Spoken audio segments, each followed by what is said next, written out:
Chhindwara police को मिली बड़ी सफलता, 70 लाख कीमत के ट्रैक्टर ट्रॉली बरामद। लापता युवक का सिंगोड़ी पेंच नदी में रेस्क्यू जारी। एनडीआरएफ की टीम कर रही है तलाश। रेलिंग में लापता युवका का गमछा बंधा हुआ मिला था। चौकी सिंगोड़ी पुलिस द्वारा 108 पाव अवैध देशी शराब जब्त कर 03 आरोपियों पर की गई प्रभावी कार्यवाही। गांव की ग्राम सभा फेल होने पर पेशा अध्यक्ष नाराज। देवरावेन भलावी ने क्या कहा? जो अतिथि शिक्षकों को मेहमान बता रहे हैं, वे शायद भूल गए हैं कि वे खुद 4 साल के मेहमान हैं। अतिथि शिक्षकों के न्याय की लड़ाई में कांग्रेस पार्टी उनके साथ खड़ी है। जीतू पटवारी कार से एक्सीडेंट करने के बाद पत्थर लाठी से की थी मारपीट, आए पुलिस की गिरफ्त में।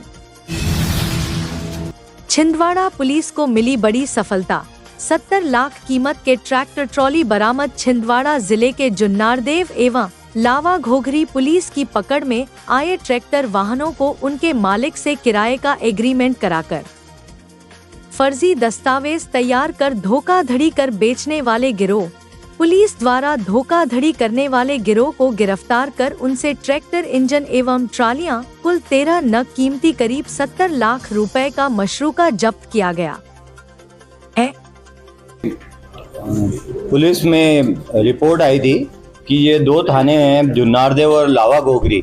यहाँ कुल 13 किसानों द्वारा पृथक मामलों में शिकायत दर्ज की गई थी कि ये गैंग है जिसमें मुख्य जो आरोपी हैं राजा डहरिया, जितेंद्र भावसार, मोहित मालवी, संतराम और इसके अतिरिक्त जो विजय किशन और इनके द्वारा जोगेश्वर विश्वकर्मा, इनके द्वारा किसानों को ये प्रलोभन देके कि नए ट्रैक्टर आप किराए पे लगाओ, उसकी हम अच्छी किस्त देंगे, 1-2 किस्त देके, और फिर उनका फर्जी दस्तावेज बनाकर इनको कम कीमत पे बाहर बेच दिया जाता था और इस प्रकार धोखाधड़ी की जाती थी कूट रचित दस्तावेजों की सहायता से।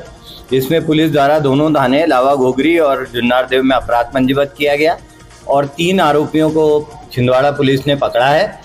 इनसे पूछताछ के आधार पे कुल 11 ट्रैक्टर, इंजन और 11 जो ट्रॉली जब्त की जा चुकी है, जो कुल कीमती 70 लाख से अधिक की है। जो बचा हुआ 1 आरोपी अभी संतनाम फरार है और 2 आरोपी इंदौर में रिमांड में है। 2 आरोपी इंदौर से रिमांड पे लाए जा रहे हैं और 1 आरोपी की तलाश जारी है। इसके अतिरिक्त 3 ट्रैक्टर अभी जब्त होना बाकी है, उसके लिए टीमें बाहर गई हुई हैं।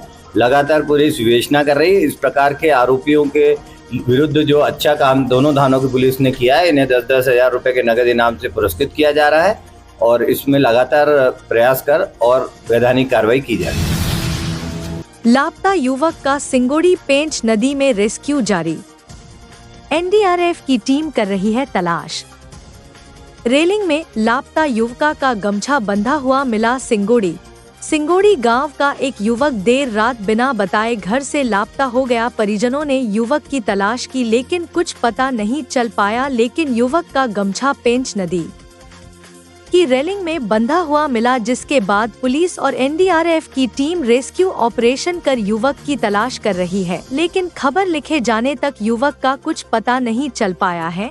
दरअसल सिंगोड़ी गांव जैन मोहल्ला में रहने वाले अर्पण जैन पिता ओमकार उर्फ बबलू जैन रात करीब 2 बजे अपने घर से बिना बताए लापता हो गया। इसके बाद परिजनों ने देर रात युवक की तलाश की लेकिन कुछ पता नहीं चल पाया, तो परिजनों ने सुबह सिंगोड़ी पुलिस चौकी पहुंचकर गुमशुदगी की रिपोर्ट दर्ज कराई। इसके बाद पुलिस उक्त लापता युवक की तलाश में जुट गई है। सिंगोड़ी चौकी प्रभारी पंकज राय ने बताया कि सिंगोड़ी निवासी अर्पण जैन पिता ओमकार जैन बिना बताए अपने घर से लापता हो गया है, जिसकी शिकायत परिजनों ने चौकी पहुंचकर की है एवं गुम इंसान कायम कर मामले की जांच की जा रही है और पेंच नदी की रेलिंग में युवक का गमछा बंधा हुआ मिला है, जिसको लेकर नदी में एनडीआरएफ युवक की तलाश कर रही है, लेकिन युवक का देर शाम तक कुछ पता नहीं चल पाया है। लेकिन सुबह से युवक की तलाश जारी है, किंतु युवक का पता नहीं चल पाया है।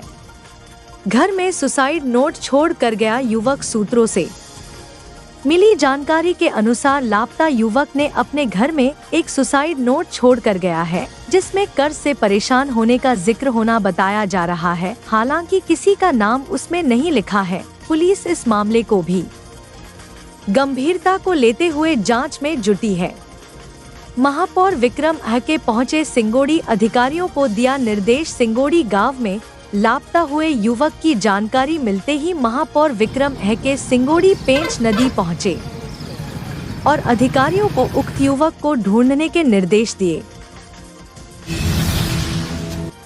चौकी सिंगोड़ी अमरवाड़ा पुलिस द्वारा 108 पाव अवैध देशी शराब जब्त कर 3 आरोपियों पर की गई प्रभावी कार्यवाही। पुलिस अधीक्षक श्री मनीष खत्री, अतिरिक्त पुलिस अधीक्षक श्री एपी सिंह के निर्देशन में छिंदवाड़ा जिले में अवैध शराब, मादक पदार्थ की तस्करी, विक्रय व अवैध शराब का भंडारण करने वालों के विरुद्ध प्रभावी कार्यवाही करने का जिले में विशेष अभियान चलाया गया, जिसके अंतर्गत अनुविभागीय अधिकारी पुलिस अमरवाड़ा श्री रविंद्र मिश्रा के नेतृत्व में चौकी प्रभारी सिगोंडी श्री पंकज राय द्वारा मुखबिर तंत्र सक्रिय कर तत्काल सूचना पर दिनांक 2 अक्टूबर 2024 को 3 लड़के एक डिलक्स मोटर साइकिल क्रमांक MP 28 ND 6894 में समय करीबन रात 4 बजे main road Chhindwara bypass Singodi से एक मोटरसाइकिल अमरवाड़ा तरफ जा रही थी, जिसमें 3 लड़के बैठे हुए। तीनों के पास अलग अलग थैला रखा हुआ था, जिनका नाम पूछने पर अपना नाम रंजीत, पिता संतोष वर्मा, उम्र 19 वर्ष, निवासी पिपरिया गुमानी चौरई, सुशील, पिता राम सिंह वर्मा, उम्र 22 वर्ष, निवासी सुखारी खुर्द अमरवाड़ा, नितिन, पिता शिव कुमार वर्मा, उम्र 19 वर्ष, निवासी सुखारी कला अमरवाड़ा का होना बताए। तीनों के पास रखी थैलियों को चेक करने पर रंजित वर्मा की थैली में 24 पाव देशी मदिरा मसाला, प्रत्येक पाव में 180 ml, कुल 32 लीटर कीमती 2040 रुपए। सुशील वर्मा की थैली में 41 पाव देशी मदिरा मसाला, प्रत्येक पाव में 180 ml, 38 लीटर कीमती 3485 रुपए। मोटरसाइकिल क्रमांक MP 28 ND 6894 अपराध में प्रयुक्त होने से तथा नितिन वर्मा की थैली में 43 पाव देशी मदिरा मसाला, प्रत्येक पाव में 180 ml, 74 लीटर कीमती 3655 रुपए पाई गई।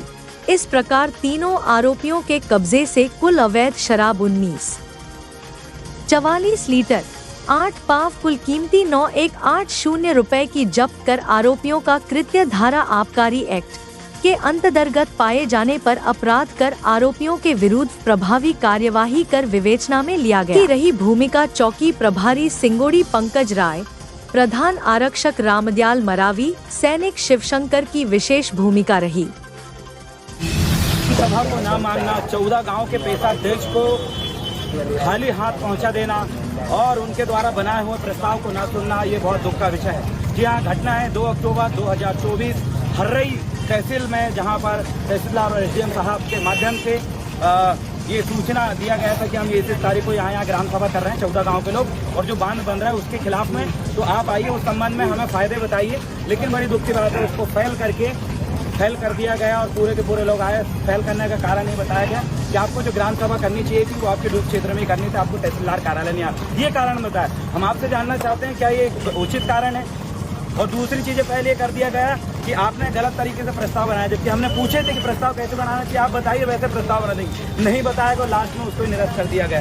इसलिए सम्मानीय साथियों, आज भारी भरकम भीड़ में आप सभी लोग ऊपर कैमरा करके साथी बताएंगे, ये सब जनता जनार्दन जो मेरे पीछे हैं, जो तमाम यहाँ के ब्लॉक अध्यक्ष कुलवाना गणतंत्र पार्टी के सम्मानीय प्रभारी महोदय, सभी ग्राम सभा के अध्यक्ष अपने पारंपरिक रूप से पेशा कानून की जो ग्राम सभा वो संचालित के लिए यहाँ पर आए थे, लेकिन दुखी मन से हमें वापस जाना पड़ रहा है और हमारे ग्राम सभा को जिस तरीके से ठुकराया गया इसका हम विरोध करते हैं। 2 अक्टूबर के दिन ये हमारे लिए काला दिवस है, क्योंकि हमारी जो ग्राम सभा है उसको असफल, जो उसको अवैध बताकर हमें पहुंचाया गया, उसे वैध करने के लिए उसमें चर्चा नहीं की गई। ये भी नहीं बोला गया कि आप हजारों लोग आए हैं तो आइए उसको सही प्रारूप करके व्यवस्थित तौर पर ग्राम सभा करें, ये भी नहीं बोला गया। सिर्फ इसका प्रशासन का सिर्फ उद्देश्य यही था कि इनकी ग्राम सभा हो ही ना, और आज का जो ये प्रस्ताव पास करे वो मान्य हो ही ना। तो ये एक तरफा फैसला है और इसका हम विरोध करते हैं। एक बार और साथियों से कहूंगा कि हमारे साथ जो 14 गांव के जो ग्राम सभा के अध्यक्ष और बाकी सभी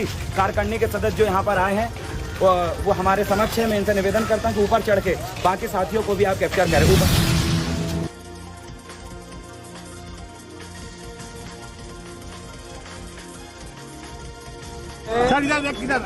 जब कमलनाथ जी मुख्यमंत्री थे तो कहा था कि नियमित करना चाहिए, ऐसा पत्र लिखा था वर्ग 1, 2 और 3।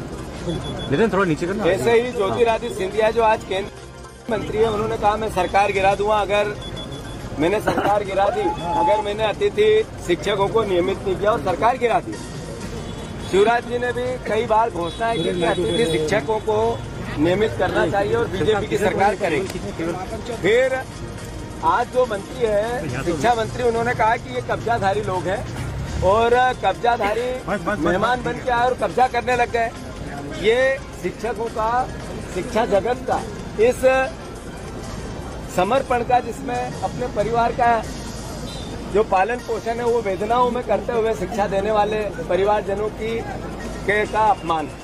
कांग्रेस पार्टी शिक्षा मंत्री से कहा था इनका इस्तीफा लो, अन्यथा मोहन यादव अतिथि शिक्षकों से माफी मांगे। दोनों काम नहीं किए, दोनों ने किए। ये इस सरकार की दिवालियापन को, इसकी सोच को दर्शाता है। कांग्रेस पार्टी ने पूर्ण समर्थन दिया है अतिथि विद्वानों को, अतिथि शिक्षकों को, इसलिए दिया है कि इनके 16-16 साल की जिंदगी चली गई शिक्षा विभाग में काम करते। अगर ये 16 साल पहले नियमित नौकरियों की भर्तियां हो जाती तो ये अतिथि नाम क्यों आता? ये नाम इसीलिए आया, इस सरकार के पाप है, शिवराज जी और बीजेपी की सरकार के पाप है। अगर इनको अतिथि नाम दिया तो शिवराज जी की अकर्मण्यता ने दिया, बीजेपी की सरकार की अकर्मण्यता ने दिया। आप जब भी हर साल भर्ती करते हैं, एग्जाम्स होते हैं, शिक्षकों को नियमित लगाते हैं, सारे पद शिक्षकों के भरते हैं, तो ये अतिथि की जगह नियमित शिक्षक होते हैं। ये बात ही नहीं आती। तो ये पाप अगर किसी ने किया तो इस आज की बीजेपी की सरकार ने किया, शिवराज जी ने किया और इनकी सोच ने की। तो फिर से हमारा, क्योंकि मैं व्यक्तिगत रूप से यहाँ बोलने तो आया ही सही, पर मैं विधानसभा में भी हमारे सारे विधायक अतिथि शिक्षकों के सम्मान में इस मुद्दे को उठाएंगे, विधानसभा को रोकेंगे। सरकार का मत जब तक स्पष्ट नहीं होगा तब तक हम इनकी लड़ाई लड़ेंगे। मारपीट का मुकदमा जो है प्रमोद पिता लखन यादव की तरफ से हमने कायम किया था। इसमें 4 आरोपी थे, शैलेंद्र यादव, अंकित काणा, सुमित, शुभम। तो इनके साथी भी हो सकते हैं, ऐसा जो है। दिनांक 17 अगस्त को यह रिपोर्ट की गई थी। इसमें बताया गया था कि पहले कार से इन्होंने एक्सीडेंट किया और फिर बाद में पत्थर और लाठी से मारपीट की गई, जिससे इसको काफ़ी गंभीर चोटें आईं। शुरू में प्राथमिक इलाज हमारे जिला चिकित्सालय में चला है, उसके बाद आराम नहीं लगने पर यह नागपुर रेफर हुआ और वहाँ पे इलाज चला। प्रारंभिक तौर पे हमने जो है आरोपियों के विरुद्ध धारा 281, 296, 115(2), 351(2), 35 BNS के तहत मामला पंजीबद्ध करके विवेचना में ले लिया था। इलाज के दौरान हमको जो है उनकी इलाज की पर्चियाँ, बेड टिकट प्राप्त हुई, तो उसमें गंभीर चोट आना बताया, पसली में फ्रैक्चर आना बताया, जिस पर हमने 118(2) का धारा का इजाफा किया और आरोपियों की गिरफ्तारी क्रम से हमने 17/9 और उसके बाद 17/9 को आरोपी शैलेंद्र यादव की गिरफ्तारी की थी। इसके पश्चात 23/9 को अंकित काणा, सुमित और शुभम की गिरफ्तारी कर ली गई है। घटना में प्रयुक्त जो कार थी, रेड कलर की कार, और उसको हमने जब्त कर लिया है और पत्थर जब्त किए हैं, लाठियाँ जब्त की हैं। जो भी आला जादर उसमें उपयोग हुआ है सब जब्त कर लिया गया है। मामले की विवेचना लगभग कंप्लीट हो चुकी है। इसमें शीघ्र ही चालानी कार्रवाई की जाएगी।